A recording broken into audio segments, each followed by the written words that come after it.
Eu quero primeiramente, como eu disse, agradecer a presença de vocês. Estamos aqui para nosso segundo ABPBE Bahia Convida. Nossa primeira edição aconteceu no ano passado com Irismar Reis.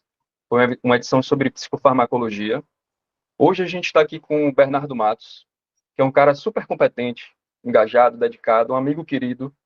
E a gente vai falar hoje aqui sobre entrevista motivacional. O evento, o ABPBE Bahia Convida, é um dos eventos da ABPBE Bahia, é um evento feito a muitas mãos, então vocês não sabem talvez, mas já tem muitos colaboradores aí com funções específicas. Tem Rafa que vai falar daqui a pouco, vai apresentar, Bernardo vai falar daqui a pouco sobre algumas questões importantes da ABPBE, tem Ana que já está aí de olho nos comentários, quem quiser já fazer perguntas, já é possível, mas as perguntas serão respondidas no final. Tem Pri já pegando coisas aí para o Instagram, Priscila Pinheiro, tem Vini, a quem vocês vão poder recorrer caso aconteça alguma coisa. Então, Vinícius Coelho, tanto a galera que nem entrou ainda, quanto a galera que está aqui dentro. Tem Rafa Vasconcelos também, que está auxiliando aí nos problemas que podem surgir aqui dentro da nossa reunião, do nosso encontro, beleza? Sobre a BPBE Bahia agora. A ABPBE, eu imagino que vocês já conheçam, mas para quem não conhece, a ABPBE é a Associação Brasileira de Psicologia Baseada em Evidências, e nós temos seções estaduais. A ABPBE Bahia é a seção estadual da Bahia.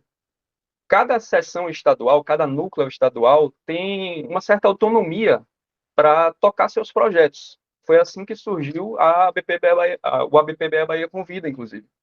A BPBE Bahia surgiu ali no finalzinho de 2023 e já com essa proposta. Então, nosso primeiro encontro já teve, ao final dele, uma pauta para a gente criar projetos, para a gente continuar a regularidade dos encontros. A gente tem, inclusive, projetos diversos, a gente tem encontros presenciais regulares em Salvador. O próximo já será agora em março mesmo, no dia 21. A gente tem se esforçado para levar convidados. O próximo já vai ter um convidado, a gente vai poder divulgar mais informações em breve nos nossos canais aí de comunicação. E, além disso, temos outros projetos. O ABPBE Bahia Convida é um deles, mas a gente chegou a fazer projetos como, por exemplo, um simpósio que ocorreu numa grande cidade aqui da Bahia, que é Feira de Santana. Foi um simpósio para mais de 300 pessoas. E a gente tem tido ali um engajamento para poder oferecer o melhor para vocês aqui dentro da ABPBE Bahia, que, como eu falei, é um braço da ABPBE, não é uma entidade independente. A ABPBE Bahia está vinculada à ABPBE. Se vocês estão aí assistindo ao evento e querem participar, por exemplo, de uma sessão estadual da BPBE, procure a sessão de vocês. Ou se você é baiano ou baiana, ou então está morando fora, mas está morando na Bahia, mas não é baiano, pode entrar lá na nossa sessão estadual, participar dos eventos regulares se você estiver aqui em Salvador, tá bom? E se você não é daqui da Bahia, se não é baiano, não é baiana, procura a sessão estadual da BPBE de vocês, que com certeza vocês vão encontrar, tá bom?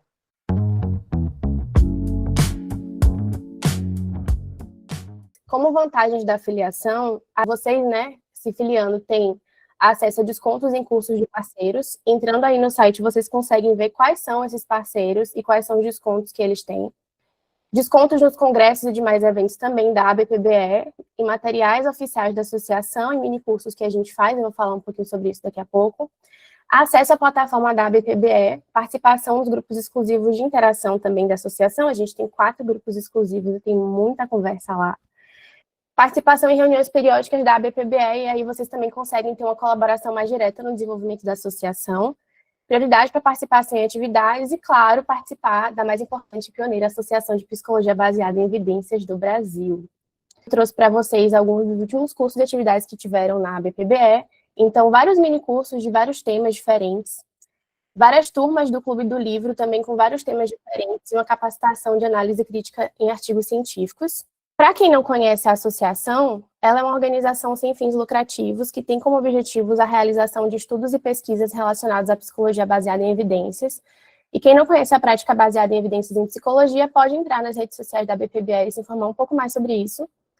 A promoção de atividades e disseminação de informações que contribuam à formação acadêmica e profissional em PBE, o combate às pseudociências, fraudes científicas, pesquisas antiéticas e desinformações na área da psicologia, o incentivo à realização de atividades que contribuam ao bem-estar dos seres humanos e outros animais sencientes e a colaboração com outras áreas do conhecimento no desenvolvimento e promoção de práticas e teorias baseadas em evidências.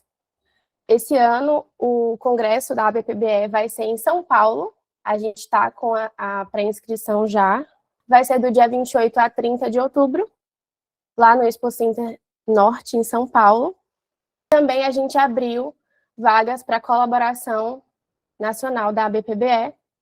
Lá no Instagram da ABPBE, vocês encontram um post que tem mais informações direitinho sobre cada vaga, quais são os benefícios de ser um colaborador da ABPBE também na legenda do post. E lá também no link da bio tem todos esses links para vocês. Como o Nando falou, a gente aqui, esse é a ABPBE Bahia, que somos o núcleo regional aqui da Bahia, da ABPBE. A gente tem o nosso Instagram, vocês podem entrar lá. E no link da bio, a gente tem o link do nosso grupo do WhatsApp. Lá vocês solicitam a entrada e um dos nossos colaboradores vai entrar em contato com vocês para fazer uma triagem rapidinha. E aí vocês conseguem ter mais esse contato mesmo com a galera da ABPBE aqui na Bahia. Como a gente falou, o evento de hoje vai ser certificado, porém, a gente só vai conseguir emitir o certificado para aquelas pessoas que assinarem a lista de presença.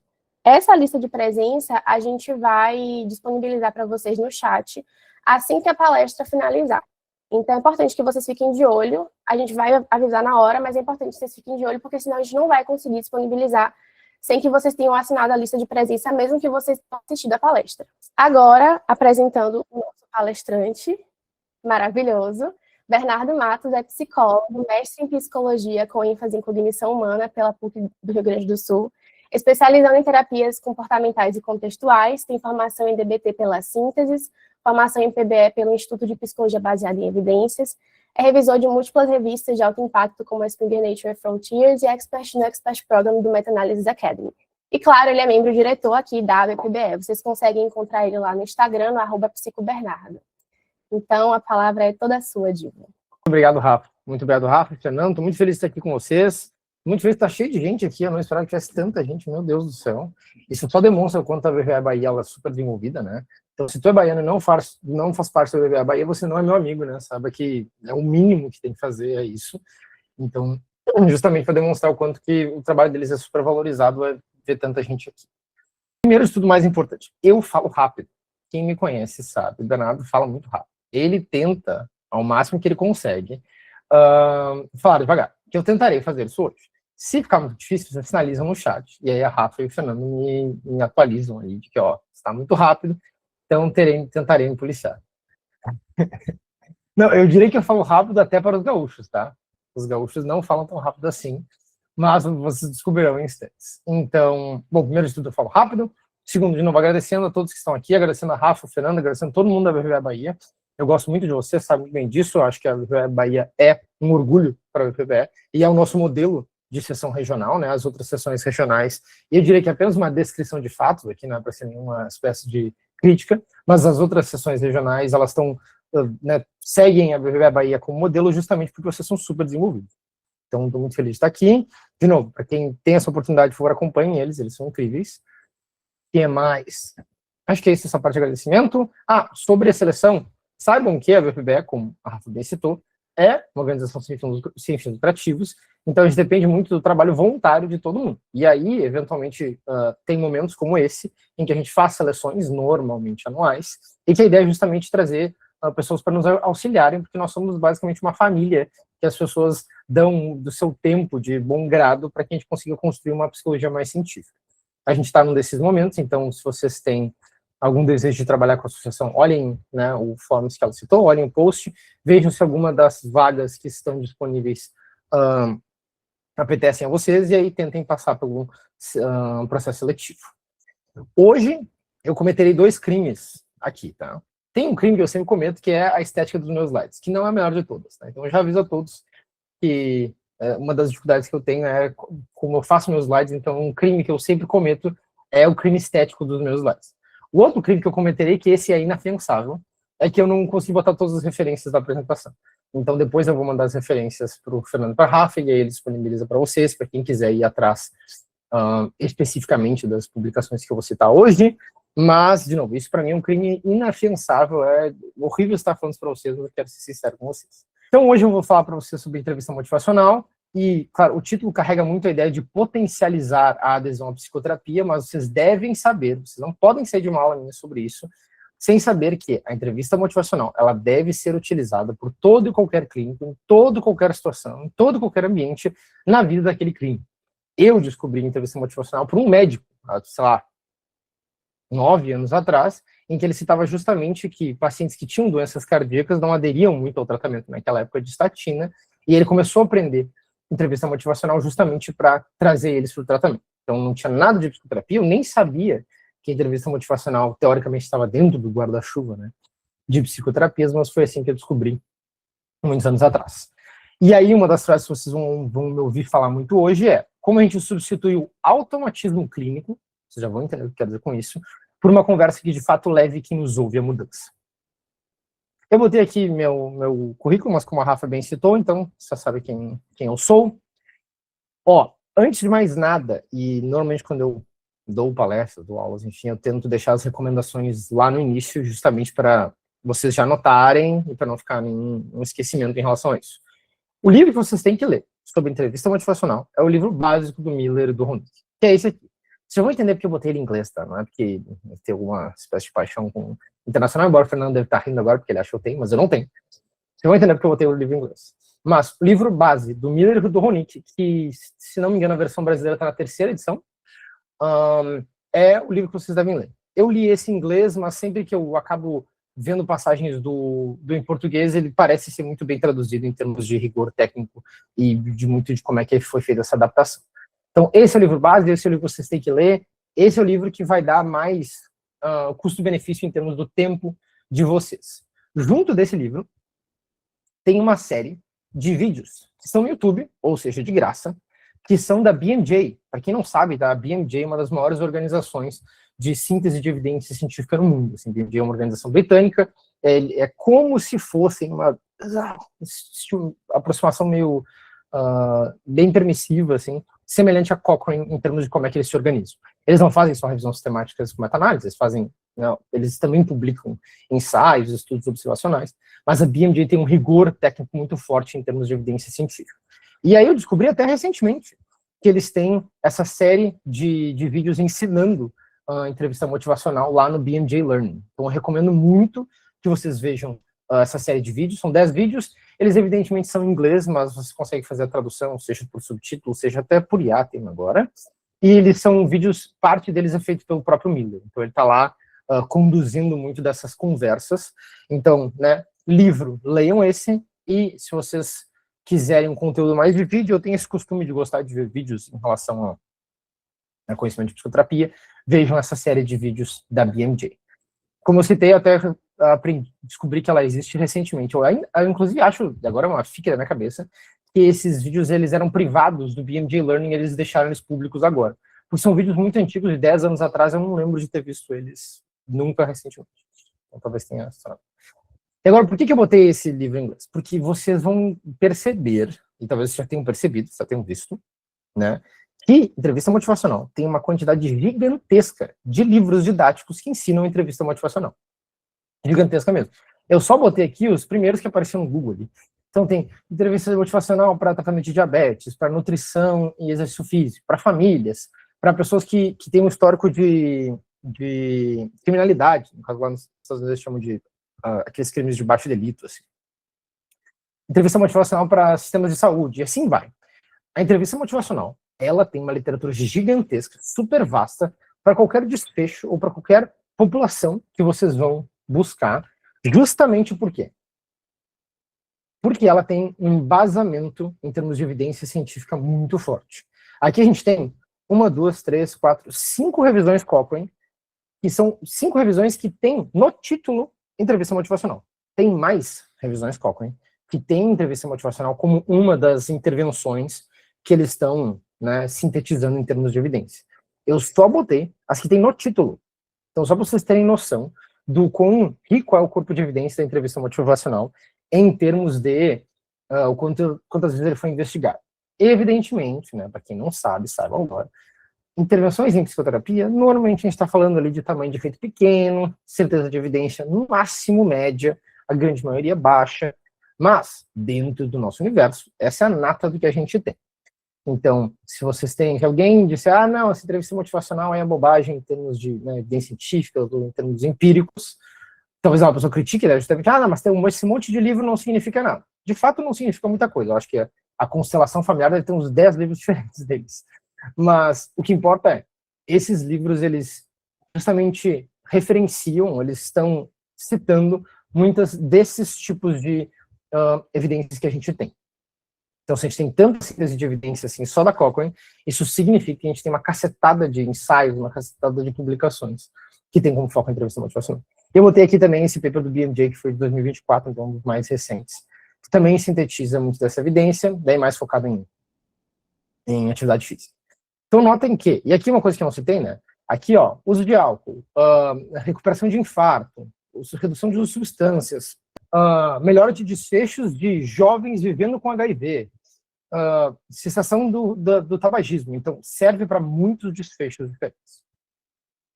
Mas por que será que serve para tantos desfechos diferentes? Se funciona em tantos contextos, o que essa mágica da entrevista motivacional faz? O foco é o seguinte, tá? A gente não vai dizer ao paciente o que ele deve fazer, e a gente vai muito mais ajudar ele a dizer por que ele mudaria. E eu já vou traduzir para vocês isso, mas eu vou pedir, antes de mais nada, que vocês pensem em um comportamento que vocês já tentaram mudar. Então, é muito comum que nós, ao longo da nossa vida, né, pense que longitudinalmente, ao longo de muitos anos, a gente vai ter comportamentos que a gente engaja e que a gente não quer engajar. E aí, muito da compreensão de que a gente não quer engajar envolve motivos para mudar, motivos para se manter se comportando daquela maneira. Isso não resolve o fenômeno. Isso, inclusive, faz com que a gente lembre mais dele, que preencha mais o nosso espaço cognitivo em termos de quero mudar em relação a isso. Mas a gente não muda. E aí eu gostaria, né? Gostaria muito que vocês pensassem nisso, de quais comportamentos que nos últimos anos vocês tentaram mudar e não deu muito certo. Ou vocês não conseguiram atingir. Muito do que vocês vão ver é que existe um certo... Eu vou usar o termo marasmo aqui, tá? Existe um certo marasmo no sentido de que a forma que a gente se comporta na maior parte do tempo, ela acaba se tornando um status quo, e acaba se tornando muito do que é cotidiano para nós, e fica assim. E aí, muito dessa figura, muito desse resultado, é se sentir ambivalente em relação a mudar. De que, bom, eu sei que isso não é bom, né? Eu sei que eu não deveria estar me comportando assim, mas seja pela via de acessibilidade, seja por outras vias, e aqui a gente pode falar de ciência comportamental, mas a gente pode até usar outras perspectivas de que aquilo está ficando no nosso dia a dia, está ficando na nossa vida. E agora lembrei que eu falei da estética dos meus slides, prepare-se para o próximo slide. É quase como se o resultado de muito desse cotidiano, de muito desse dia a dia, sempre terminasse por nos colocar em uma ambivalência em relação ao comportamento. A gente jamais vai defender que esse comportamento não tem nenhum ônus, não tem nenhum risco, não tem nenhum problema. E a gente jamais vai dizer, não, eu já resolvi, já estou aqui, muito desse problema já foi resolvido, eu não só não defendo ele, como já parei de engajar. Normalmente, ambos esses lados nos colocam numa ambivalência, e isso é boa parte, imensa parte, do cotidiano de qualquer pessoa que quer mudar qualquer comportamento. Lembre que a minha ideia é de que qualquer clínico deveria saber entrevista motivacional. A gente não está falando apenas de psicoterapia, a gente está falando de diabetes, a gente está falando de sobrepeso, a gente está falando de obesidade, a gente está falando de problemas cardíacos. Qualquer tipo de mudança comportamental vai carregar esse aspecto de ambivalência em relação a quero mudar, não está funcionando o que eu faço. E a entrevista motivacional vem como um método, de novo, colaborativo de comunicação clínica. Então, não é uma intervenção manualizada em que as consultas 1 a 5 tem tal desenho, 5 a 10 tem tal desenho, de 10 para frente tem tal desenho. Não, é basicamente um foco de comunicação clínica, e que vai, de novo, fortalecer a motivação do paciente e estabelecer um compromisso com a mudança. Ou seja, parte do colaborativo é o oposto de não confrontativo, né? A ideia não é criar um debate, a ideia não é argumentar para cima do nosso paciente. Pensa que embora a informação tenha um peso, tenha uma utilidade, ela não resolve o fenômeno, né? Esse é um dos motivos porque, sei lá, atrás das caixas de cigarro, a gente tem uma campanha que segue vigente porque a nível populacional ela tem seu efeito, mas a nível individual ela normalmente não faz com que a pessoa mude. Então a pessoa olha a figura broxada de um cigarro e pensa, isso causa impotência sexual, mas isso para mim não faz eu mudar. Então, a ideia não é informação, a ideia não é confrontar com informação, e sim colaborar em direção do desfecho. Centrado na ambivalência, então a gente sempre vai trabalhar com a ambivalência das pessoas, o que é quase digamos assim, um pleonasmo, porque a ambivalência vai estar sempre presente. A média das nossas concepções com comportamentos que têm alguma espécie de risco, que têm alguma espécie de custo, é estar ambivalente em relação a ele. E orientado a evocar razões de mudança do próprio paciente. Isso aqui é muito importante, tá? Vocês que, né, junto de mim, estamos aí dentro do escopo de estudar PBR, a gente sempre vai dizer, a gente está sempre adaptando isso às individualidades de cada paciente. O que isso significa? Significa que os valores dele são os valores dele e aí esse é o nosso foco. Para mim, às vezes eu nem entendo muito dos valores de muitos pacientes de fato, a priori, quando eles me trazem, mas eu sei que para eles é relevante e ao longo do tempo, longitudinalmente, eu inclusive aprendo em relação ao valor dele, porque eu sei o quanto aquilo faz com que ele se mova, faça com que ele se movimente, faça com que ele mude. Então, as razões são dele, não minhas. Eu, inclusive, posso ter razões pessoais contrárias a mudar. Posso dizer que, nossa, seria ótimo se a pessoa não mudasse nesse desfecho. Isso não importa. E aí, falar do automatismo clínico. E aqui eu vou fazer uma analogia bem boba, tá? Em relação ao sistema 1 lá do Kahneman. Para quem já leu Rápido e Devagar, sabe que uma das... Ou para quem não leu, vou explicar rapidamente. A gente tem uma distinção entre um sistema 1, que seria um sistema rápido, um sistema hipereficiente, um sistema que nos leva a certos atalhos, seja cognitivos, seja até comportamentais, em que a nossa análise é muito a priorística e muito, eu vou dizer, rápida mesmo em relação ao fenômeno. E o automatismo clínico dos clínicos em geral, aqui vem como um sistema 1. É muito comum de que quando alguém nos traz um problema, a gente entre numa mente de solução de problemas. E a partir disso, a gente imediatamente leve a pessoa para uma direção. A gente não pode ter isso. E aqui é muito importante, tá? Porque talvez, assim como eu, vocês sejam psicólogos muito diretivos, que querem poder, junto do paciente, dizer a ele o que fazer, de certa forma. Conseguir direcioná-lo. Conseguir fazer com que a psicoterapia não seja um de escuta, em que a pessoa só vai falar e a gente vai ouvi-lo, e em oposição a muito do que a psicanálise citava, da terapia pela cura, terapia pela fala, em que a cura chegava só por falar certos temas, vocês querem justamente prescrever algo para o paciente em termos comportamentais. Eu sou muito assim. E isso me gera dificuldade na hora de fato, ser aderente à entrevista motivacional como um princípio clínico. Por quê? Porque isso é mais um reflexo do automatismo clínico. Alguém me traz um problema, eu imediatamente estou prescrevendo uma solução. E aqui pensem que isso não é só da psicoterapia, tá? Isso, inclusive, é de muitas coisas. Esse é um dos motivos que eu fiz a analogia com o sistema 1, porque é muito possível que eu fale para vocês, ó, qual que é o padrão ouro para terapia, meu Deus do céu, transtorno de personalidade borderline, DBT. Qual que é a melhor terapia para depressão, a TCT, ou ativação comportamental. Nota que esse aspecto de vocês imediatamente ir para um desfecho, ele posta, esse automatismo ele fica. A gente absorve muito isso. E isso, de novo, aparece em tudo que é coisa. Isso inclui, e agora eu vou citar exemplo de outros clínicos, né? Note que se um médico recebe um exame, tá? O meu teclado vai ser o exame agora, desculpa, eu sou maluco. Se um médico recebe um exame e ele vê, ó, tem a tua vitamina D aqui, ó, tá baixa, você vai ter que suplementar. Ó, o teu LDL aqui tá muito alto, a gente vai ter que entrar com uma estatina. Ó, isso, a tua B12 é muito ruim, a gente vai ter que suplementar. Esse automatismo, ele também é oneroso para o paciente. Porque ele sai lá com uma folha de 3 coisas que ele deve tomar e que não faz ideia do que está acontecendo. Ele só sabe que ele vai ter que ir numa farmácia, pagar um valor e comprar. Mas nota que esse automatismo, por mais que ele carregue uma ideia do correto a se fazer, em termos prescritivos, de prescrição, isso não garante absolutamente nada em relação ao comportamento dele quando ele vai embora. Ele fecha a porta e agora não faço ideia do que ele vai fazer. Por quê? Porque esse reflexo de consciência atrapalha muito mais do que auxilia. E aí os exemplos que eu dei aqui, né? A gente aconselha cedo demais, a gente prescreve cedo demais. De novo, não é só psicoterapia, não é só os médicos, é qualquer tipo de clínico em que é trazido a ele algum tipo de demanda, algum tipo de dificuldade, ele imediatamente vai para esse aspecto corretivo. E o problema não é o aspecto corretivo. Nota que o corretivo tem correto no nome. O ponto é, eu quero garantir que ao longo do tempo, longitudinalmente, essa pessoa engaje nisso. E não que hoje ela vá lá e compre um fármaco na farmácia. corrigir, persuadir, advertir, não são formas eficazes, eficientes de garantir que a pessoa engaje com aquilo.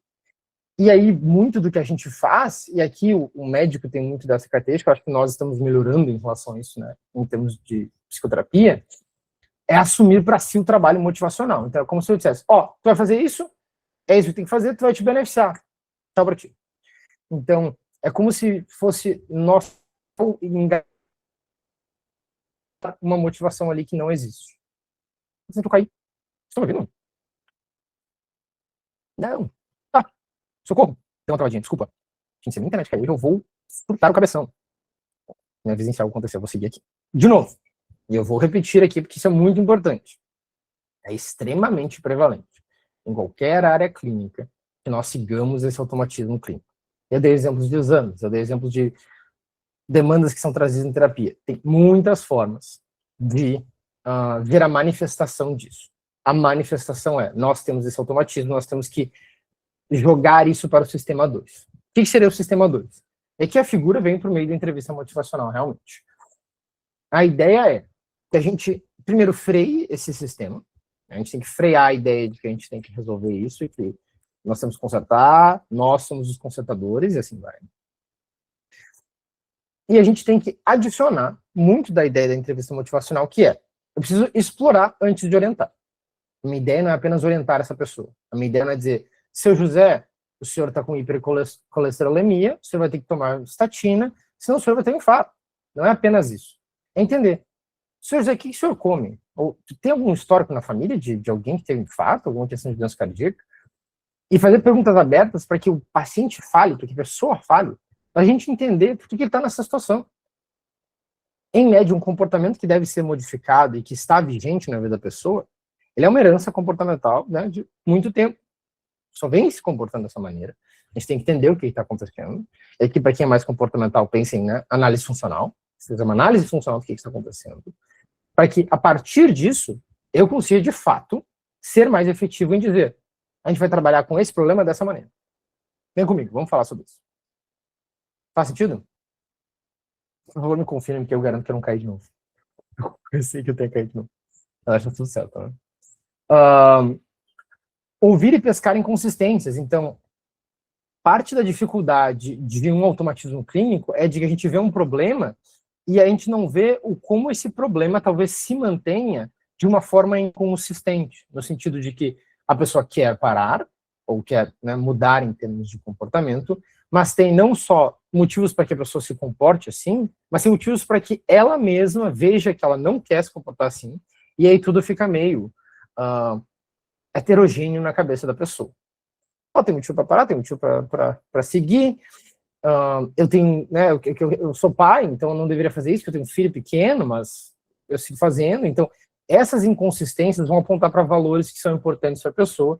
A gente tem que explorar esse valor, explorar essa inconsistência, porque isso dá muito mais efetividade para uma mudança de comportamento do que eu só dizer, fulano, faça isso, fulano, toma estatina. Assim vai.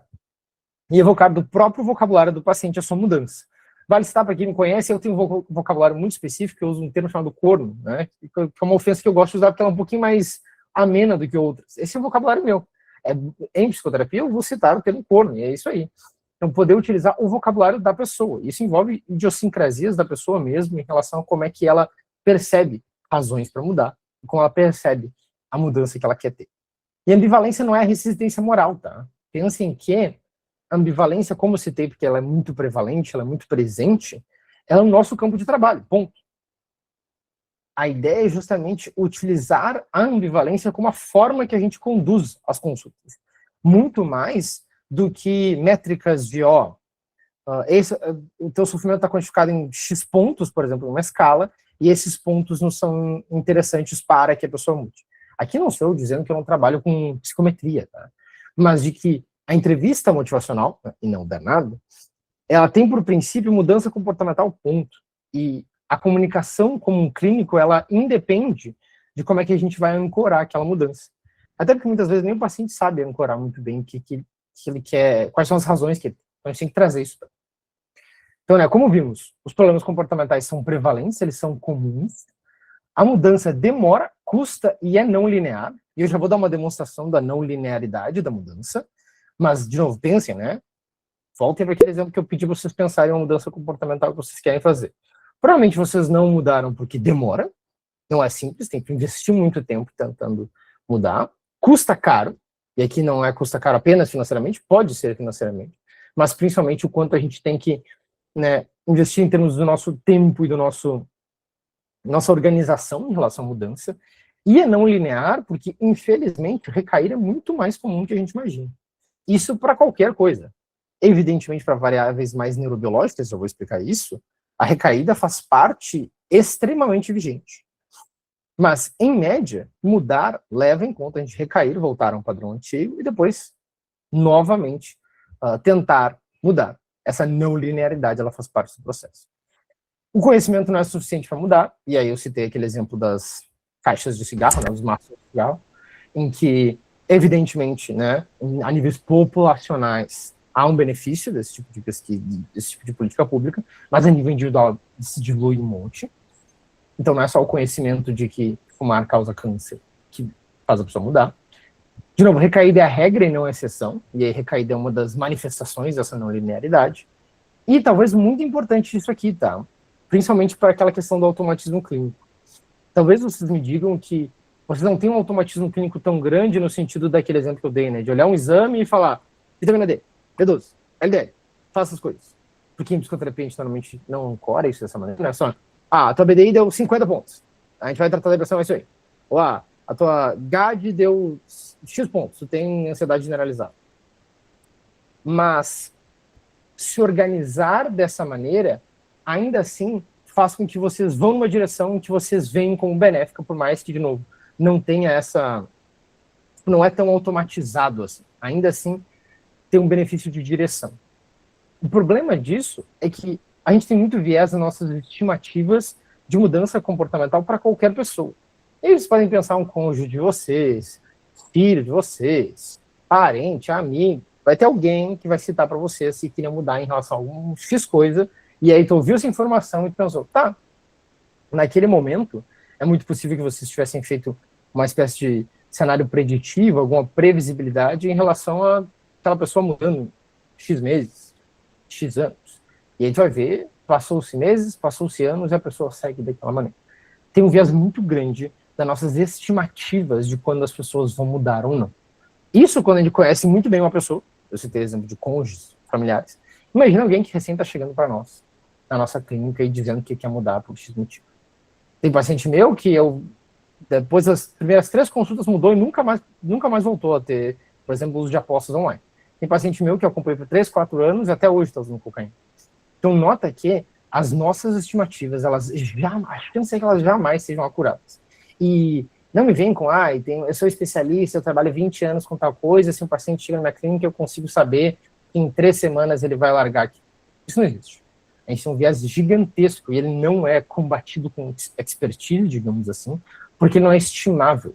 Esse não é um processo não modelável em termos preditivos. Então, se a gente tem um viés muito grande enquanto a gente estima uma mudança de alguém, isso vai criar expectativas na gente, vai criar expectativas na pessoa, e essa expectativa vai travar muito de como é que a gente vê a entrevista motivacional, ou como é que ela, né, performa, digamos assim. Então, isso tudo, como eu citei, se combina para resultar em um fenômeno que chamamos de ambivalência e que sempre vai estar presente. Agora, só um exemplo rápido, porque não tem como eu não falar de substâncias, porque não sabe o trabalho isso faz muitos anos, mas um exemplo da não linearidade da mudança comportamental, e aqui eu não estou só falando disso, uso de substâncias, falando desses outros desfechos aqui, é o índice de recaída, de uso de substâncias, hipertensão e asma. Vocês podem ver que essas 3 condições médicas têm um índice de recaída vou pegar todos juntos, tá? De 40% a 70%. Então, a recaída é muito mais regra do que exceção. Então, a pessoa que quer, olha só, eu que sou asmático, tá?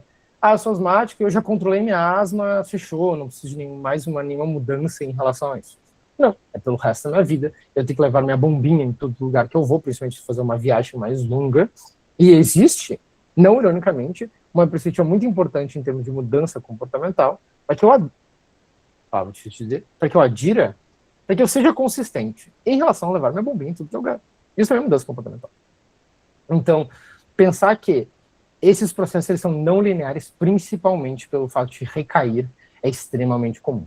Por mais que a gente já esteja em um padrão comportamental muito diferente em relação à mudança, é muito possível que eu volte em algum momento. Isso não significa que eu estou para sempre retornando ao padrão comportamental antigo, mas sim que isso faz parte do processo. Claro, as substâncias têm questões neurobiológicas, tá? Mas saibam que, como eu citei ali, com asma e hipertensão, isso também ocorre. Então, o alvo da entrevista motivacional, né, não é derrotar o paciente em um debate, tá? Não é uma guerra de informação, né? Eu sei que para tabagismo, por exemplo, no Brasil e nos países mais emergentes, a gente não tem tanto câncer de pulmão, a gente tem mais enfisema pulmonar. E eu diria que enfisema pulmonar é muito pior ainda do que câncer no sentido agudo, no sentido de crises que tu vai ter essa semana que vem, hoje. E tu sabia disso? Talvez um tabagista não saiba. Talvez o tabagista pense que não, que ocorre câncer de pulmão. Bom, sim, em países desenvolvidos, basicamente isso seja, mas para nós não. Tem muito enfisema pulmonar na população brasileira. Sabia dessa informação? Vai dizer, pô, não sabia não. E ele saiu fumando. Então, a informação, mesmo que seja algo inédito, nossa, eu nunca tinha visto na vida. Vão existir raros casos de mudança comportamental em que a gente, de fato, está passando uma informação nunca antes pensada por aquela pessoa em relação àquele desfecho. Esse exemplo que eu dei, já ensinei muitos fumantes sobre isso. E quem fizer um pulmonar é muito mais comum no Brasil. Não dá. Não foi essa informação que resolveu achar. Por quê? Porque a ideia não é um debate. Não, traga suas informações, eu trago as minhas. Traga o seu viés, a sua opinião, que eu trago o meu. A ideia é organizar a própria ambivalência dele em favor da mudança. E aí, vocês vão ver relatos muito frequentes e que vão apontar vocês para, estou diante de uma pessoa que quer ter uma mudança, que está ambivalente em relação a isso, e que a gente pode trabalhar nisso. Já tentei e o máximo que eu alcancei foi X. E aí pensem na não linearidade. O máximo que eu alcancei foi 3 meses abstinente. O máximo que eu alcancei foi perda de 5 quilos. O máximo que eu alcancei foi, eu tinha, sei lá, tive 3 infartos e aí a partir do 3º eu parei. Nunca mais tive infarto desde então. Pense que a métrica que a pessoa alcançar ali, ela vai dar uma ideia de não linearidade em relação à mudança comportamental. Ela atingiu um desfecho e aí recaiu, e aí agora ela pensa que não tem mais como voltar. O fato é que a imensa maioria de mudanças comportamentais, elas vão envolver essas caídas, elas vão envolver certas dificuldades, depois a gente vai voltar para o nosso... o desfecho que a gente estava chegando longitudinalmente. Se a gente pegar quadro a quadro, talvez pareça que a pessoa foi derrotada e que ela não consegue atingir isso. Mas se a gente olhar longitudinalmente, a gente vai ver momentos de quebra dentro de um processo que, de novo, é não linear, ele tem esse desenho. Nesse momento eu não consigo focar nisso, então a pessoa consegue descrever o prejuízo que ela tem, consegue observar por que ele é assim, mas ela vai ancorar aquilo no fato de que nesse momento, naquela situação, não consigo. E aí vai ter muitos motivos para aquele momento ser um momento não ótimo, não perfeito. E aí a gente trabalha com o fato de que isso sempre vai existir.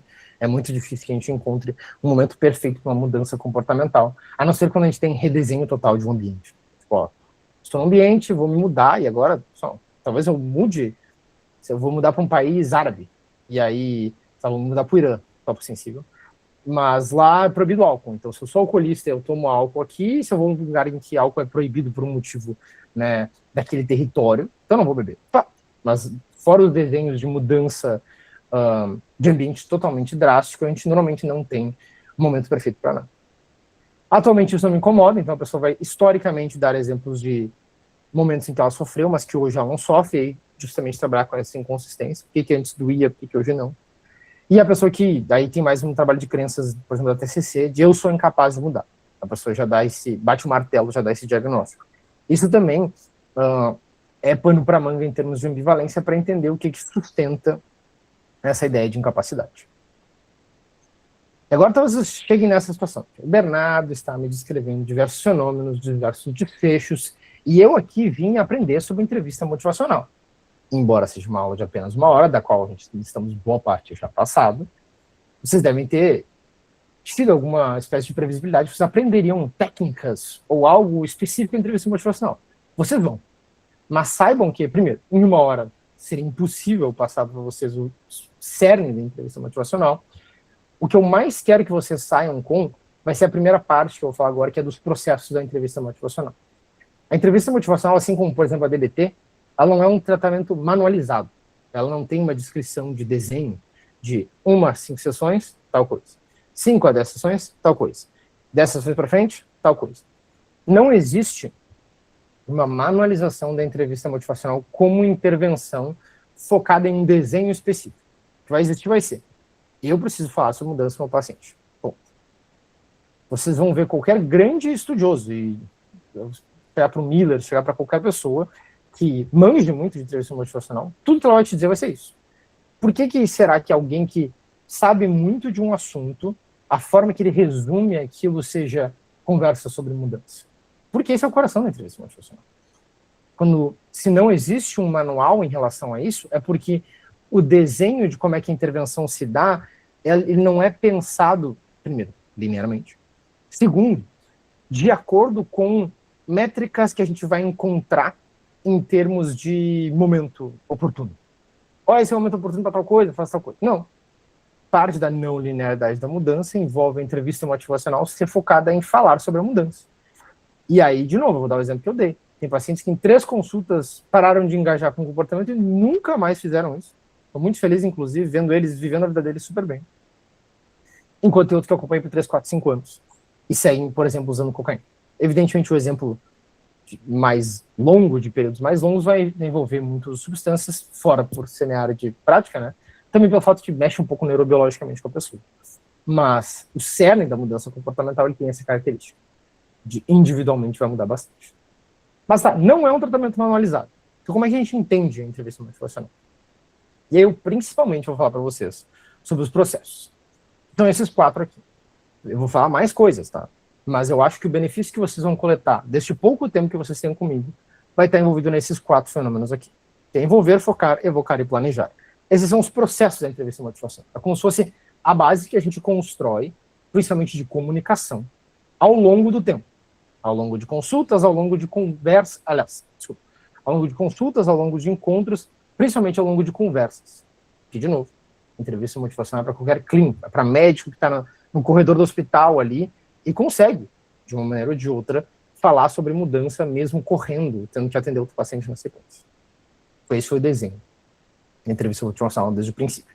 Então, envolver diz respeito à construção do vínculo, segurança da relação terapêutica e viabilização de uma via para mudar. Então, o foco do envolver é garantir que tu, junto da pessoa que está te ouvindo, ou junto do teu paciente, de fato formem um vínculo em que aquele momento em que ele está conversando contigo, ele não é automatizado. Eu não vou falar, ai, doutor, eu sei, eu tenho tal coisa, já fiz X exames. Não é para ser assim. É para você estar olhando para a pessoa, ouvindo ela, e ela conseguir notar que ela está saindo desse automatismo em relação à mudança. Saibam que pessoas que querem mudar, faz muitos anos, eles também ganham um automatismo, tá? Um automatismo, claro, muito viabilizado por crenças em relação a si mesmo, mas muito relatado em comunicação. E quando se comunica, fica um papo de tipo, isso aqui, sim, tem esse problema. Faz 10 anos que minha LDL está 300. Eu não sei mais o que fazer, não aguento mais. Eu gosto muito de me alimentar da forma que eu alimento, ou tem histórico de X pessoas na família que tem essa condição. Eu sou só mais um. Ou, tive uma exposição ao tabagismo, nunca mais parei de fumar, desde que eu comecei. E dá para ver até no relato esse peso. A pessoa está cansada de falar. A gente não pode fazer isso, a gente pode cair nisso. A ideia do envolver é justamente criar ali naquele ambiente uma diferenciação em como é que o relato vem. E aí, uma das coisas que a gente vai tentar manifestar, e quando eu falo do próximo também tem um pouco o elemento desse, é que aqui, ou o espaço, o ambiente que vocês têm com aquela pessoa, tem que ser um lugar em que tu te sinta seguro, para dizer por que tu quer mudar e por que não funcionou até então. E aí não é apenas um vômito de, isso aqui, essas mudanças, essas coisas que eu sei que são horríveis, são as coisas que eu sei que me oneram, que me fazem sofrer. Não, é não só porque tu quer mudar, mas porque não funcionou até então. Me conta, o que tu tentou, o que vem rolando. E aí as perguntas abertas, e uma coisa que eu ainda não citei, mas muito da ideia da entrevista motivacional, muito desses vários livros, até porque em publicação a gente não trabalha muito com isso, isso é mais nos livros mesmo, é de ensinar a pessoa a fazer perguntas abertas. A gente tem que aprender a fazer perguntas abertas, que sejam de fato efetivas, né? sabe que o conceito de pergunta aberta vai englobar coisas do tipo, tá, me conta aí como é que tá. Isso é uma pergunta aberta, mas evidentemente muito pouco efetivo, né? Então, a arte da entrevista motivacional também está em conseguir fazer perguntas bem colocadas, que façam a pessoa pensar no que ela vai dizer, de novo, fugir do automatismo, e envolver vocês dois nessa conversa. O focar, também chamado de direcionar, é muito do processo de, me falou os motivos para mudar. Agora vamos definir alvo, vamos combinar as coisas, vamos traçar um caminho de como é que seria. E aqui dá uma ideia novamente diretiva, dá uma ideia que o Bernardo está dizendo o alvo, o Bernardo está criando um combinado, o Bernardo está traçando o caminho. Não.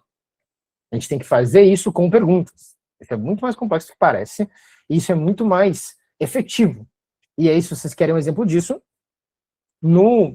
nessa série que eu citei para vocês lá no início, o primeiro vídeo, que é com esse rapaz aí que tá com essas alças vermelhas, ele justamente faz o focar. Ele faz o focar para evocar o assunto.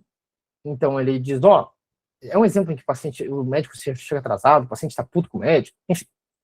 E aí ele fala, eu sei que eu atrasei, eu sei que a gente tem 5 minutos, mas nesses 5 minutos eu queria falar especificamente sobre a questão que tem com diabetes. A gente pode falar sobre isso?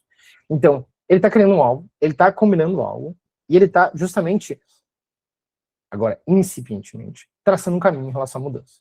Me fala como é que está sendo o tratamento do diabetes para ti agora? Por que tu não está engajando nele? E aí, justamente, essa pergunta que ele faz é um exemplo do focar. O evocar, ele se concentra em externalizar as razões para a mudança, necessidades que a pessoa tem e capacidades que o paciente tem. E aí um exemplo seria, como tu agiria para que as coisas fossem diferentes, né? Vamos pensar num cenário ideal, um cenário hipotético, em que tu alcançou muito dessa mudança comportamental. Como é que seria? E me conta. Como é que tu imagina as coisas? E aí, exemplos de outras terapias. Seria muito do como é que eu construo uma vida que vale a pena ser vivida da DBT. Às vezes tem muitos pacientes que não conseguem nem chegar lá. Então a gente vai tendo que regredir em termos de passos até que a gente consiga desenhar o menor cenário hipotético possível que englobe como é que a pessoa vê que ela deveria se comportar. E por que tu gostaria que isso fosse de fato diferente? Quais motivos que tu tem para que isso seja diferente? Por que as coisas como estão não estão satisfatórias para ti?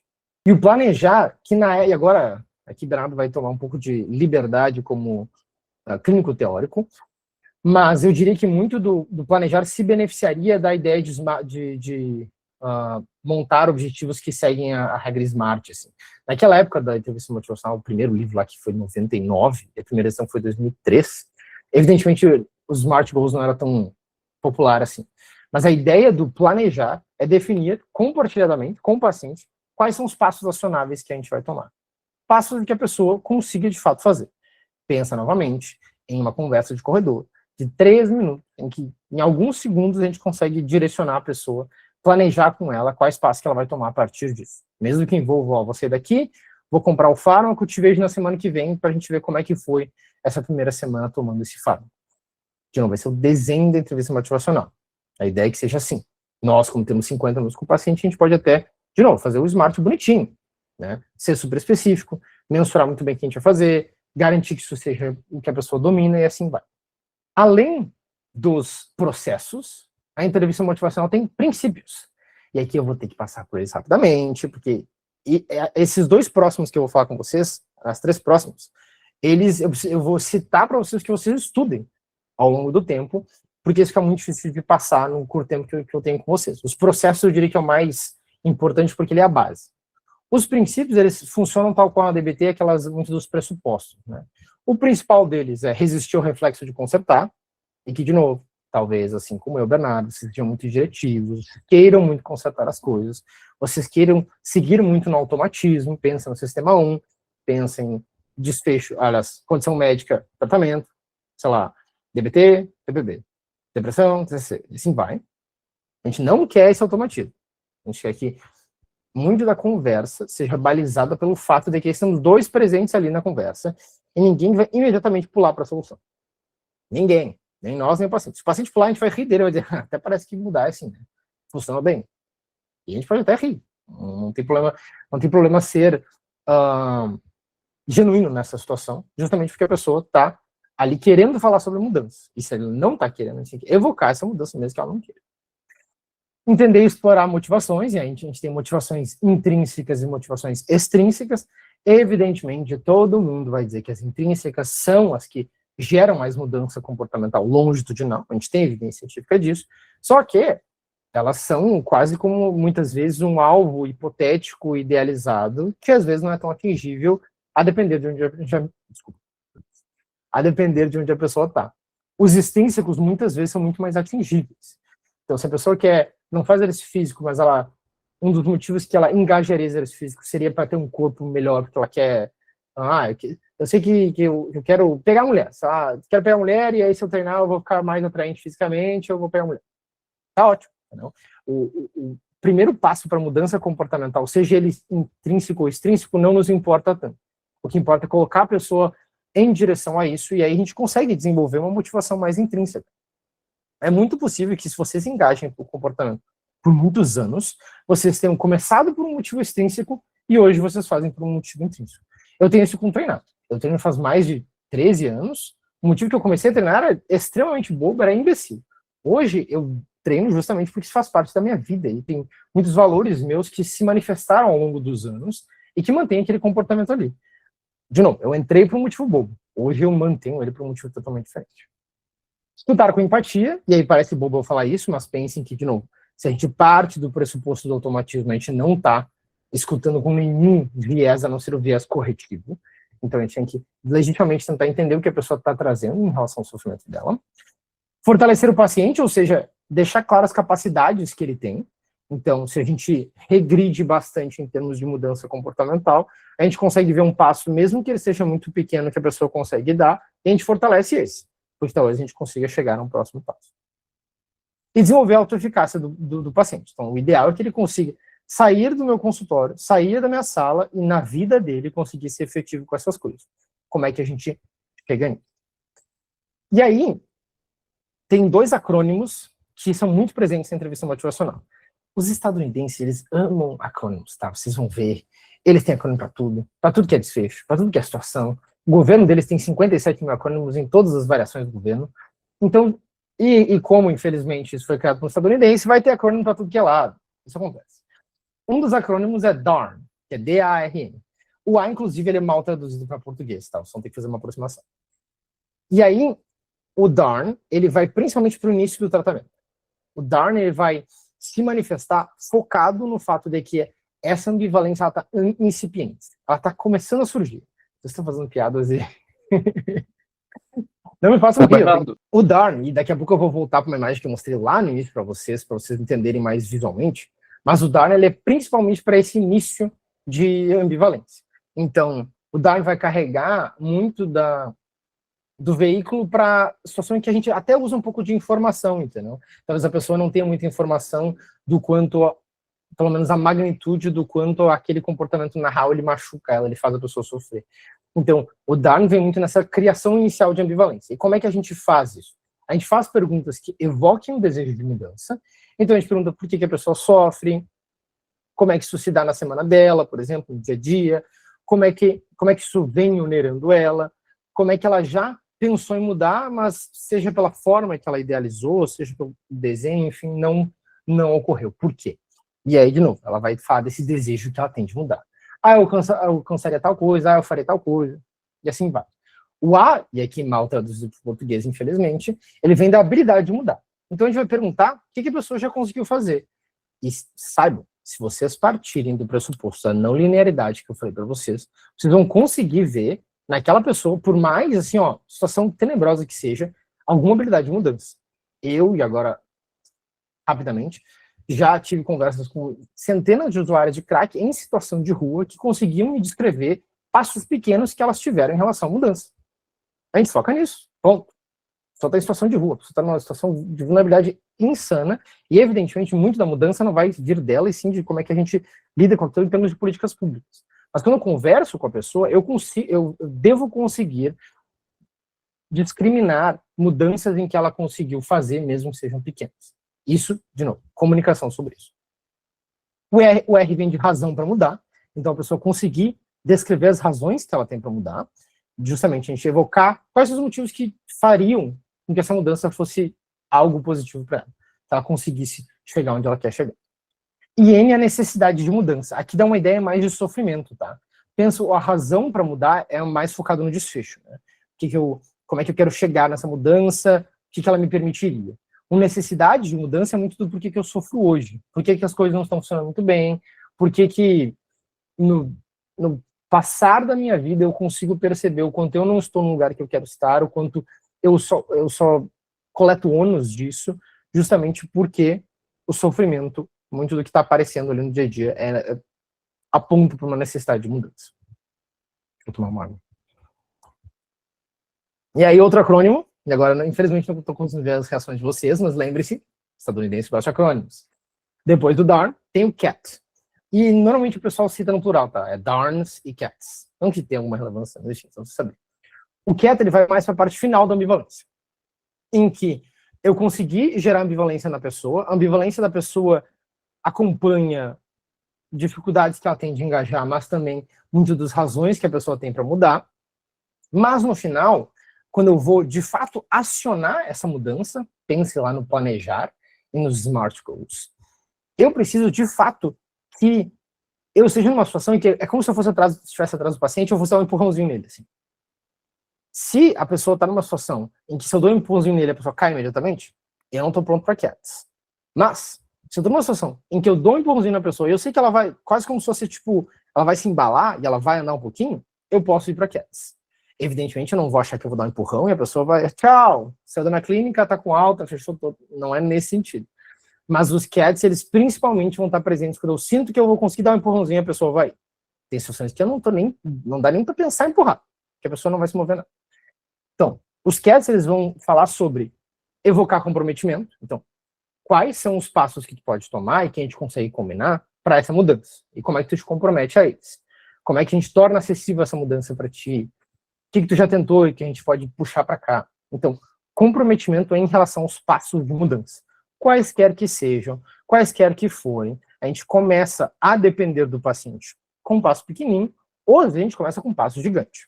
Como citei, teve paciente, e isso de fato ocorreu, em que em 3 consultas ele nunca mais engajou com aquela dificuldade comportamental que ele tinha. Isso ocorre. Então, comprometer ele aos passos que dá para dar, às vezes é um passo gigante, às vezes é um passo pequeno, tem que comprometê-lo de qualquer forma. O A vem de ativação, então como é que eu de fato prescrevo agora, a gente vai ser um pouco prescritivo, prescrevo as ações que a pessoa vai tomar, quem prescreve é ele, tá? A gente jamais vai dizer, faça isso. Mas, essa prescrição a gente pode descrever que ela vai vir compartilhada. Então, nós dois vamos de fato ativá-lo de uma forma específica. E o T, que é o último parte do CATS, tomando passos. Então, quais são os passos que a pessoa de fato vai fazer? E aí, ela vai nos dizer. Lembre, ela vai nos dizer. Um exemplo muito bom, uma analogia muito boa para isso, é o caso de certas questões territoriais. Assim. Tipo, eu apostaria, né? Que é muito difícil que vocês tenham noção exata do território em que um paciente vocês mora. Seja lá qual for. E aqui a gente pode sempre ser bastante específico, né? Tipo, sabe, a casa da pessoa. Às vezes a gente sabe do bairro, mas não sabe como é que é a rua. Enfim. Se a gente pensa no aspecto territorial do paciente, a gente consegue perceber que se ele descreve os passos que ele vai tomar, a gente consegue visualizar, a gente consegue entender, a gente consegue reforçar aquilo. Mas a gente jamais consegue dizer exatamente quais passos são. Porque eu não faço ideia que território que é. Vai ter, agora, ainda mais com o advento da terapia online, tem pacientes que moram em outro país. Né? Não faço ideia do que está acontecendo em tal país. Não faço ideia. Então, ele vai poder me dizer os passos, ele vai me descrever como é que vai ser, e eu vou pensar de novo em uma analogia territorial. No território dele, isso encaixa perfeitamente. Eu jamais saberia como tomar esses passos dessa maneira, porque eu nem entendo como é que é o território dele. Então, tomando passos na parte final do CATS. E aí, por fim, de novo, tudo isso é muito mais do que então, aprender isso, muito mais que 1 hora, só tem que pensar uma quantidade gigantesca de horas aplicando isso. O espírito da entrevista motivacional. O espírito diz respeito quase como uma forma que eu tenho de engajar nessa comunicação, levando em conta que eu tenho muitas coisas para pensar ao mesmo tempo, em relação ao que eu venho citando para mudança comportamental.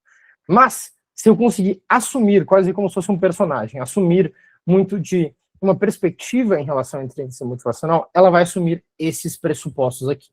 A gente está sempre acompanhando a resistência. A gente está vendo que o paciente está resistente, percebendo isso para não pular demais. Então, estou pulando etapa e estou justamente dificultando a mudança comportamental dele, ou estou muito incipiente, estou muito principiante em relação ao que isso vai acontecer. E aí a gente perde essa janela de mudança. Então tem que acompanhar essa resistência, acompanhar as inconsistências que ele traz e como é que isso se desenha. Não dar conselhos, a ideia não é prescritivo, diretivo, ninguém vai bater o martelo de ninguém. Analogia do território, eu nem sei como é que é o território do paciente, eu jamais daria conselho. Exemplos aqui de Porto Alegre, onde eu moro, tem tantos do Rubem Berta, que embora, por exemplo, é um bairro um pouco mais periférico de Porto Alegre, que eu já estive por motivos de pesquisa, e que eu tenho alguma noção do território, eu jamais sei como é que é morar lá. Então, eu jamais vou ficar dando conselhos do que ele faz naquele tal bairro. Ele sabe muito mais do que eu. Então, não dou conselhos em relação, de novo, analogia territorial a um ambiente em que eu não conheço. Colaboração. Então, a ideia é que é sempre colaborativa. É muito difícil de eu conseguir atingir uma mudança comportamental se eu não estiver, de fato, acompanhando a pessoa, colaborando com ela ao longo do tempo. Porque senão eu vou sofrer muito desse ou adiantamento ou atraso. Respeito à autonomia do paciente. Vai ter muito paciente que, pela não linearidade, a pessoa vai regredir muito, por exemplo, após uma recaída, e vai dizer, Bernardo, não vou mudar. Tem que respeitar essa mudança. E, de novo, focar nos motivos que a pessoa tem para mudar. Mesmo que ela, ao fim do dia, diga, eu gostei de quem falou aqui, eu entendo, e isso faz diferença para mim, mas não estou disposto. A gente acompanha mesmo assim. Nota que, para nós em psicoterapia, isso é um pouco mais difícil, porque a gente tem que determinar como é que a gente vai fazer o nosso trabalho. Para muitos de vocês, talvez signifique, então não vamos trabalhar junto, então vou te encaminhar para alguém. Mas pensa que a entrevista motivacional foi desenhada para conversa de corredor, né? Dentro de hospital, em que a chance é que a pessoa inclusive xinga o médico. Assim, odiei tudo que falou, tô indo embora, nunca mais vou voltar. Mesmo assim, a gente respeita a autonomia, a gente consegue puxar essa ambivalência mesmo no ambiente altamente confrontativo. De novo, evitar a confrontação. Então, se o paciente está confrontativo, a gente tem que acompanhar essa resistência e não nós sermos mais motivo de confrontação. Isso aqui tem relação com a nossa hierarquia como clínico, tá? Eu apostaria que muitas das vezes que vocês entram com certo confrontamento com o paciente, é porque a gente assume muito essa hierarquia de clínico de eu sei muito mais do que tu. Então, tu vai quebrar cara. Então, eu tô tentando evitar que tu quebra cara. Deixa a pessoa quebrar cara. Qual que é o pior cenário possível que vai ocorrer se a pessoa quebrar cara? Eu sei que às vezes ele é um cenário drástico, tá? Mas a maioria desses cenários não vai envolver algo tão drástico assim. Então, se a gente confrontar, a gente só vai puxar a pessoa mais para aquele comportamento. Não deixa ele comportar daquela maneira. Quando ele voltar, a gente trabalha justamente essa dificuldade que a pessoa tem. Conversar sobre a mudança acima de tudo. Então, esse é o espírito principal. E agora eu vou, né? Novamente vem aquela figura estranha que eu falei para vocês. De novo, estética do Bernardo das melhores. E aí, como eu citei, a gente vai usar os Darns mais no início da ambivalência, mais no evocar a ambivalência, e é como se a gente estivesse regando plantas ali para que elas florescessem, e a gente vai usar os Cats no momento de reguei as plantas na hora de coletar. A gente vai coletar essa mudança comportamental. Eu estou atrás do paciente, eu vou dar uma empurradinha nele. Daí eu uso os Cats. E aí dá para acoplar algo que eu não vou falar para vocês, que não tem tempo, mas para que vocês saibam que muita gente gosta do modelo transteórico de mudança. Ele é só um modelo classificatório, tá? Ele é só classificar momentos de ambivalência. E se a gente pegasse parte desse modelo e colocasse nesse processo, o Darnes ele vai envolver muito alguém que está pré-contemplativo e vou estar erguendo a motivação dele, em que a pessoa vai estar mais ambivalente, mais centralzona ali, vai estar se preparando para a mudança, e aí os Cats eles vão entrar justamente na hora que a gente está motivado para ação, a gente vai ter uma ação, a gente vai desenhar como é que eu vou me comportar. E é isso, gente. Aqui temos o crime que eu falei que eu ia cometer, comportamento mais criminoso que vocês já verão do Bernardo, as referências eu passo depois, eu faço um PDF bonitinho e mando para vocês, tá? Mas tem, por exemplo, essa analogia aqui é de uma publicação muito... essa analogia aqui ela é de uma publicação super boa de serviço motivacional que eu também vou botar nas referências. Então é isso. Muito obrigado. Espero que vocês tenham gostado.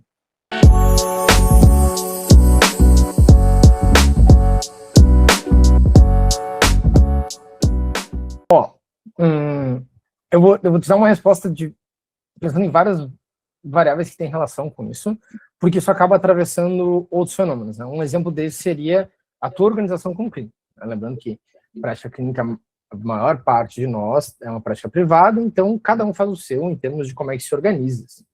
Então, a depender de como é que tu descreve, por exemplo, teu contrato com o teu paciente, de como é que são as faltas, como é que é, isso já resolve ou não. Então, por exemplo, eu tenho no meu documento ali, que se não me engano, eu não vou nem lembrar, engraçado, mas se eu não me engano, 3 faltas seguidas, eu já vou ter uma conversa com ele do tipo, ó, ou a gente vai ter que fazer um encaminhamento, algo nesse sentido, porque eu não consigo trabalhar com tantas faltas seguidas assim. Então, faltas sequenciais é algo que eu descrevo ali, e que já deveria ser para ele uma variável que ele tem que pensar quando isso ocorre. Agora, vamos supor que não vai ter interferência de nenhuma dessas questões, digamos assim, burocráticas ou de organização. Vai ser só no comportamento de faltar em si. Na série de vídeos que eu mostrei do BMJ, eles trazem muito dessa perspectiva que eu gosto, que é, vamos falar sobre isso. Então, né, na próxima vez que tu ver ele, e isso eventualmente envolve uma continuidade, eu gostaria de falar contigo sobre as faltas que se manifestaram, eu quero entender o que aconteceu. Porque isso não só onera o nosso trabalho, mas talvez isso diga muito de como é que tu está motivado ou não. Então, entender por que isso ocorreu, e aí, de novo, deixar a pessoa falar, mas principalmente trazer isso à tona. Isso tem relação com o focar, né? O focar seria tu pedir para, vamos conversar sobre isso. E aí, tem várias formas de tu conseguir atrair a pessoa para essa conversa, né? Vamos supor que a pessoa não quisesse, sei lá, não tô a fim de falar sobre isso. Tu poder falar, por exemplo, com perspectiva da DBT, isso é um comportamento que interfere na terapia. Então, se a gente está aqui para trabalhar terapia, a gente tem que trabalhar com esse comportamento. Assim como eu não consigo trabalhar com um paciente morto, porque morreu, eu não consigo trabalhar com um paciente que falta muito. Por quê? Porque isso interfere na nossa terapia. A morte interfere na nossa terapia, a falta também. Então não pode ter essas faltas.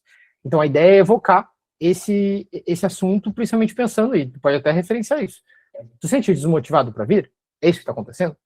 Então, o benefício que vai ter da entrevista motivacional é sempre na comunicação. Então, na comunicação que eu tenho com ele, de trazer isso à tona, né? Pedir para falar sobre isso. E aqui é pedir mesmo, tá? Se a pessoa não quiser falar, daí já fica claro o quanto ela está desmotivada. Não estou a fim de nada disso. Okay. Mas é nosso papel de pedir para que a gente fale sobre esse assunto e evoque ele. A forma que a gente faz esse pedido pode, para ti, levar em conta mais variáveis que dizem respeito a quando se interfere na terapia. Ou no meu caso, está nos contratos assim. Que tu não está respeitando, tu não leu o contrato? Tá tudo bem, pode não ter lido. Eu não leio metade das coisas de contrato que eu assino. Então, e nota dá até para fazer brincadeira. A perspectiva de entrevista de motivação é combinar essa comunicação. Fez sentido, Romulo? De novo, você que não é uma respostinha de faça tal coisa. Mas nunca vai ser. Entrevista motivacional não tem essa perspectiva. Aí eu te diria, de novo, né, é uma solução de outro viés, né?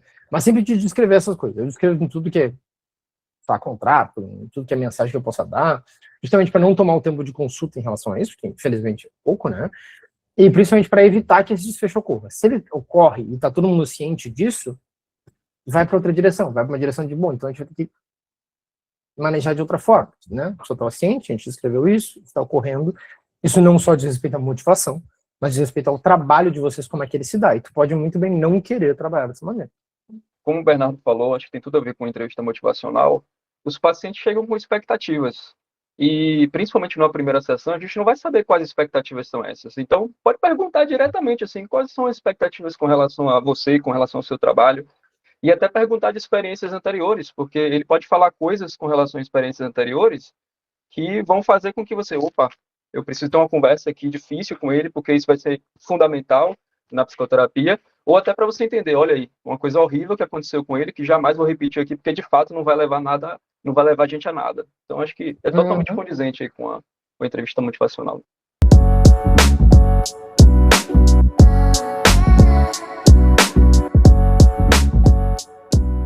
Acontece muito, isso é muito frequente. Esse é um dos meus maiores medos de terapia, quando eu vou me organizar, vou desenhar uma consulta, e aí eu olho retrospectivamente e eu percebo que várias das últimas consultas tiveram esse viés de só desabafo, e aí eu não me sinto afetivo, eu não sei nem desenhar a consulta direito, fico nervoso. Então, primeiro de tudo, sabe que isso aí é super frequente. Eu apostaria que quanto mais tu conversar com colegas, de novo, que são honestos e sinceros sobre como é o nosso trabalho, tu vai encontrar muito esse tipo de relato, assim, que muitas consultas acabam se desenhando dessa maneira, e isso não é bom para ninguém, porque normalmente isso nos deixa até nervoso de como desenhar uma consulta. Agora, como fugir disso? Para isso, a entrevista motivacional te daria muito benefício. Que é pensar que, se o desabafo é sobre, de fato, temas aleatórios ou temas que não têm relação com aquele alvo, a gente tem que puxar pro ó. Então, eu entendo estar sofrendo em relação a isso, mas me fala mais sobre o motivo que tu tá aqui, ou o motivo que estava te causando sofrimento. Então, puxar para esse alvo, ou vamos supor que é desabafo, mas tem relação com a mudança comportamental. A gente já consegue ali mesmo evocar razões que a pessoa tem para mudar, razões do porquê que aquele desabafo carrega sofrimento em relação ao que a pessoa quer mudar. Então, muito da perspectiva da entrevista motivacional vai ser trabalhar com esse desabafo como veículo para, seja ambivalência, então estou notando que a pessoa tem razões para mudar, algo nesse sentido, ou seja, focar em algo que, de fato, vai ter relação com mudança comportamental. E é aquele segundo lado, focar. Então, pedir para a pessoa para falar sobre isso. E pedir mesmo. Não, eu sei que muita gente vai pensar que a psicoterapia tem um sequenciamento, e aí se a gente causa uma quebra pedindo para falar de um tema, é como se a gente estivesse fazendo uma heresia, assim. Mas não é. Eu posso combinar, podemos falar sobre esse assunto aqui, e aí tu traz isso à tona.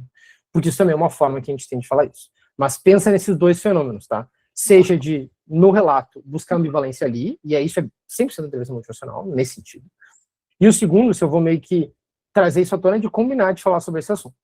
Uma coisa que muita gente não percebe, inclusive, e eu costumo falar isso em supervisão, para os meus supervisionandos, é o seguinte, é de que, longitudinalmente, muitas vezes, ao longo de várias consultas, a gente está, inclusive, reforçando uma inércia comportamental. A pessoa não está indo para mudança. E a gente olha retrospectivamente e percebe, isso está assim. Cara, psicoterapia é um acompanhamento super longitudinal. A gente está com a pessoa por meses, às vezes anos. Tá tudo bem voltar e dizer, inclusive, eu notei que o jeito que eu estava me comportando naquelas consultas lá, na real, não era produtivo, não, viu? Eu acho que eu acabei reforçando essa questão que tu tem de esquivar dessas coisas. Vamos falar mais disso? Vamos trazer isso mais à tona?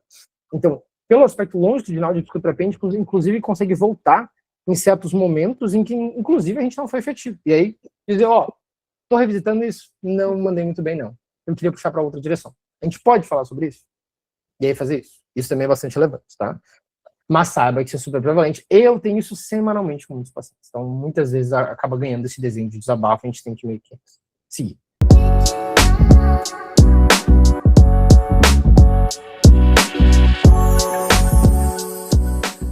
As evidências que a gente tem de recaída é que elas são mais frequentes do que infrequentes. Bom, daí temos vieses aí. Um viés seria o de que os pacientes que normalmente passam por esse tipo de...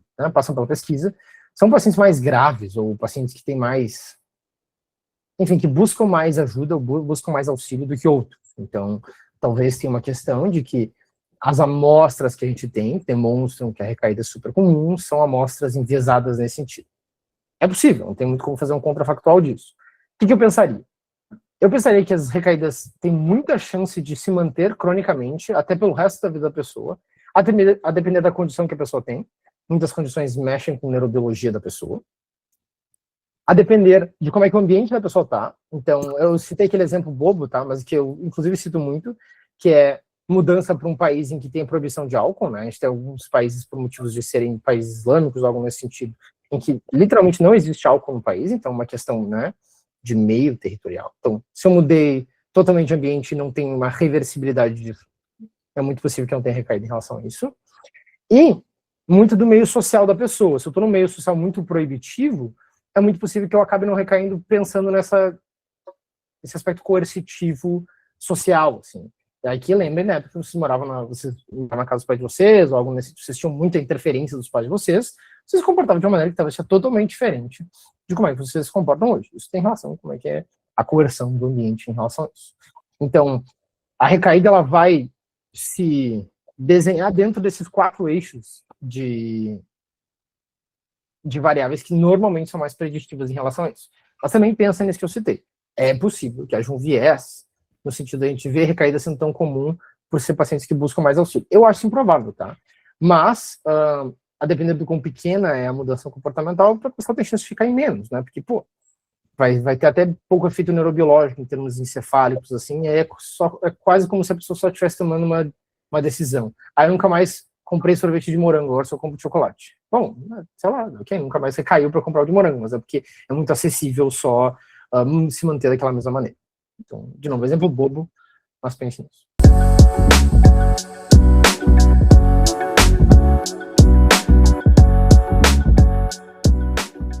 Pensa que, das várias amostras que a gente tem, que a entrevista motivacional se mostrou efetiva, e aqui exemplos lá, né, de tabagismo, etc, etc. Eu não lembro de ter visto nenhuma amostra que é focada em pessoas supercontroladas. Você pensa que quando a gente usa o termo supercontrole, a gente está descrevendo um fenômeno clínico que diz respeito a pessoas que têm uma rigidez que realmente causa sofrimento a eles. Então, eu não sei bem qual é a testabilidade desse tipo de fenômeno, mas se eu tivesse que pensar na entrevista de motivação como um aditivo desse tipo de coisa, uma coisa que os supercontrolados conseguem descrever, mesmo sendo supercontrolados, é como eles sofrem em relação a alguma coisa. Né? Pensa que a pessoa consegue controlar tudo que é variável no mundo, ela nunca vai controlar não sofrer. Essa é uma coisa inerente ao ser humano. Então a gente sempre vai ter que evocar essa questão de sofrimento que a pessoa tem. O ideal, é trazer justamente o quanto o controle gera um sofrimento à pessoa. Seja o controle sendo tão forte que a pessoa perde pessoas, né? Perde relações, perde coisas, enfim, perde materiais, justamente por esse controle exacerbado. Mas vamos supor que não seja no desfecho principal do supercontrole, mas de que há sofrimento na forma que a pessoa se organiza do jeito que ela se organiza, senão ela não estaria na tua frente ali. É isso que a entrevista motivacional vai te beneficiar. Evocar isso. Fazer perguntas, de novo. Vou dar aquele exemplo de novo, não pense que tudo é combinado assim, entrevista motivacional, mas só porque acabou surgindo. A gente pode falar sobre o sofrimento que você tem em relação a isso aqui? Então, combinar de falar sobre esse assunto. E aí, talvez o supercontrolado, ele queira até controlar o desenho da tua consulta e não fale certas coisas. Justamente. Deixa eu evocar. Podemos falar sobre isso? Então, pensar nisso de, tipo, de novo, a forma que a pessoa se organiza gera sofrimento, seja pelo hipercontrole mesmo, então, um exemplo direto do controle, seja de desfechos correlatos. E aí, isso também tem relação ao sofrimento.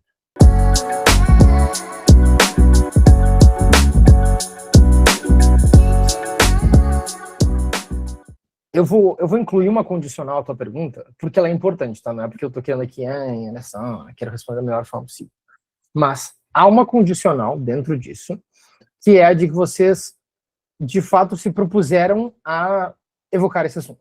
E aí eu vou novamente, parece um disco arranhado. Vou novamente citar o exemplo de pedir para falar de certo assunto.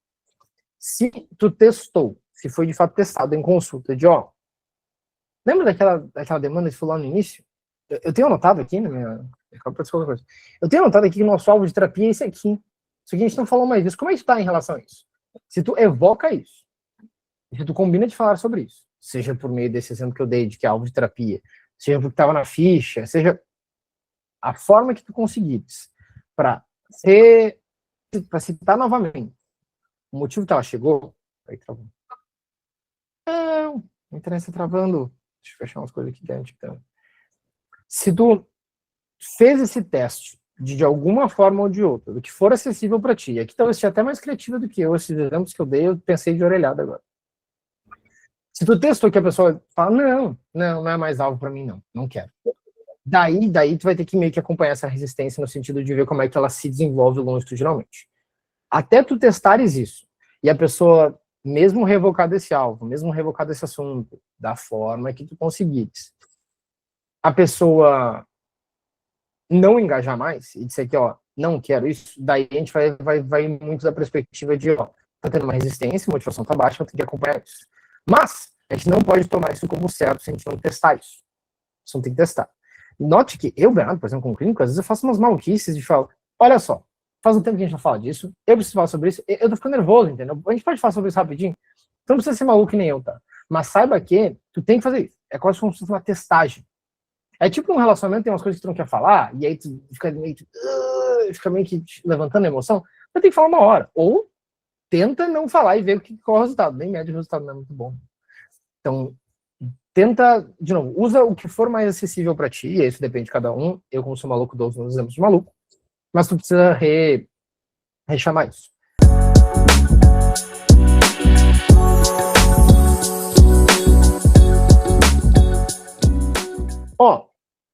Esse é um papo difícil, tá? Porque sempre que a gente tem esse papo, vai ter pessoas que vão tentar diminuir certas substâncias, vão ter pessoas que vão tentar amplificar certas substâncias. E aí vai ter uma comoção, vai ter uma prevalência mais alta em todo mundo criticando, por exemplo, cocaína, crack, vai ter gente dizendo que o álcool é super tranquilo, ou a maconha. Esse assunto é tenebroso. O que a gente tem em termos de vias, mecanismos, etc. Substâncias que têm um intervalo de intoxicação muito alto, como, por exemplo, alucinógenos no geral, que normalmente 8 a 12 horas, a chance é que até pela intoxicação durar muito tempo, a pessoa nem queira ficar redosando. A pessoa vai usar e às vezes vai ficar um tempão sem usar. Não, isso não significa que não existe dependência de alucinógenos, tá?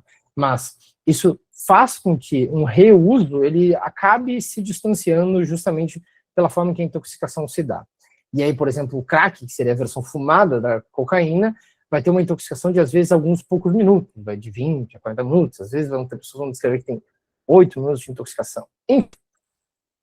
Isso, só pelo período de intoxicação já nos dá uma heterogeneidade em relação à distribuição. Então, o que eu estou querendo dizer com isso? Que a chance é que a gente não tenha, de fato, um retrato de índice de recaídas por substância. É muito possível que tu veja essa evidência em algum lugar, tá? Eu não confiaria nela. Acho que ela é extremamente enviesada pelo fato de que só pela via da intoxicação, eu dei um exemplo aqui de 30 segundos, a gente já consegue ver uma distribuição extremamente heterogênea. Se a gente for colocando variável por variável do usuário, variável da substância, variável da interação, já fica uma coisa absurdamente heterogênea. Então, eu não pensaria em algo nesse sentido. O que tem certa questão de ser intuitivo é que substâncias como cocaína e como crack, elas, em média, carregam um uso um pouco mais contínuo e as pessoas recaem mais. Mas está longe de ser um retrato fidedigno, uma batida de martelo. Eu tenho usuários de maconha que não conseguem ficar X horas sem usar maconha, por exemplo. Eles não são, meu Deus, eu sou as pessoas mais fora do comum. Não, aposto que são representativos de uma parte bastante representativa. Os usuários de maconha, isso acontece. Então, eu não pensaria muito num retrato fidedigno em termos de evidência para a recaída. Muito do que tu pensar intuitivamente vai ser formado pelo quanto tu vê de usuários aí, e que talvez seja representativo da média de usuários do teu território. Mas talvez não dos pacientes que entram na clínica, talvez não dos, por exemplo, nos Estados Unidos eles têm muito problema com opioides. Lá eles devem ter um debate bem grande sobre, qual é a recaída de opioides? Aqui no Brasil, ninguém faz ideia de ver. Porque a gente não tem um uso de opioides tão forte como esse. Sim. Tem essas nuances aí. Desculpa dar uma resposta meio completa, né?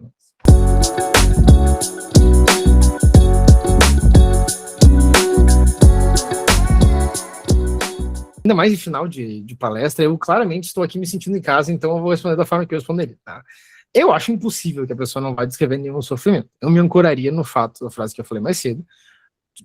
O sofrimento humano é inerente ao ser humano. Então, cabe a ti explorar onde é que esse sofrimento está. Mesmo que ele pareça bobo, mesmo que a pessoa tenha tá esquivando de trazer, a pessoa está na tua frente por um motivo específico. A não ser que ela tenha uma máquina de imprimir dinheiro e está a fim de ficar gastando dinheiro com terapia. O que eu acho improvável, né? Então, tenta evocar essa questão. Claro, o autoconhecimento, ele é uma descrição de um motivo de buscar terapia de muita gente. Sim, mas isso é muito até pela estética da situação, tá? Quando a gente vai ver individualmente, isso se dilui para eu sofro por tal coisa. E aí tu pega isso e trabalha em cima disso. A entrevista motivacional vai te beneficiar imensamente nesses casos, tá? Mas o primeiro passo que tu precisa é justamente conseguir evocar esse sofrimento da pessoa, porque ele certamente existe. Ou, de novo, talvez ela tenha uma impressora de dinheiro, nunca sabe, a pessoa tá afim de gastar dinheiro.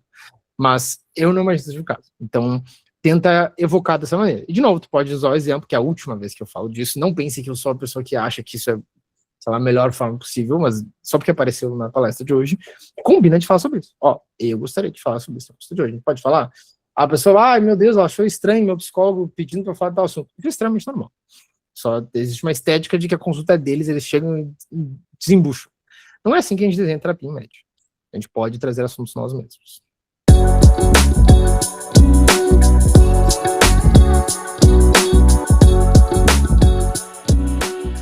Eu sei que tem bastante evidência de entrevista motivacional para adolescentes e crianças, tá? Tem um livro inteiramente sobre isso, eu não lembro se estava no meu slide lá, eu acho que estava, mas eu sei que existe.